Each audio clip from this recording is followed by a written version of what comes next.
नमस्कार दर्शक बंधु, आपण मानकु स्वागत करुछि आरकेएस पेजेंस यूट्यूब चैनल। एही चैनल माध्यम रे शुणिबा सुंदर गपटिए। गपटीर ना हेउछि जहाज बुड़ीर कथा। चलंतु गपटी शुणी नवा। जणे शिक्षक तांको छात्र छात्री को कहूतिले गपटिए। गोटिए जहाज थरे दुर्घटनाग्रस्त होई बुड़ीबाकू लागिला। जहाज रे थिबा यात्री मानक भितरे आतंक खेलीगला।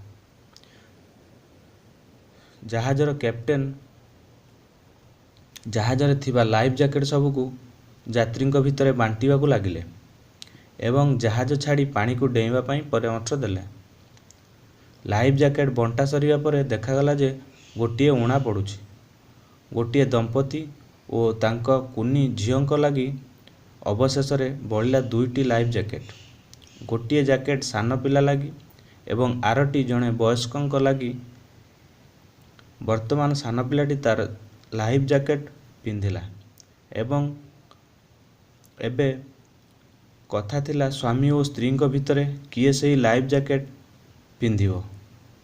किछि समय ताहा सेमिति पड़ी रहिला। स्वामी और स्त्री भितर केही हेले ताकू उठाइले नाही। जहाज द्रुत गति रे बुड़ीबाकू लागिला। एबे स्त्री जनक लाइफ जैकेट को उठाइले। यह देखि स्वामी मनरे क्षणिक लगी भावनाटी आसीगला। जानिथिली एया हेबो, किंतु परक्षण रे ताहा बदलीगला। कारण महिला जनक सही लाइफ जैकेट को तांको स्वामी को आड़ को बढ़ाई देले। कहिले आउ समय नाही, याकू पिंधि पकाओ। स्वामी कहिले किंतु तुमे? महिला जनक कहिले एभली घड़ीसंधि क्षण रे निष्पत्ति नेबा संकट को अतिक्रम न कले केही हेले बंचिबा नाही। तेणु तुमे पिंधि पकाओ एवं कथा दियो छुआटीर पारु पर्यंत जत्न नेब।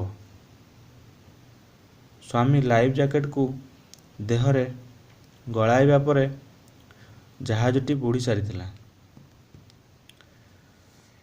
गप शेष रे शिक्षक कहिले यह ही हेउची नारीर त्याग और परिकाष्ठा। जदि आपण मानकु गपटी भल लगे ताहले लाइक शेयर एवं सब्सक्राइब करिवे। नमस्कार दर्शक बंधु, पुणी देखा हबो आगामी अध्याय रे। जय जगन्नाथ।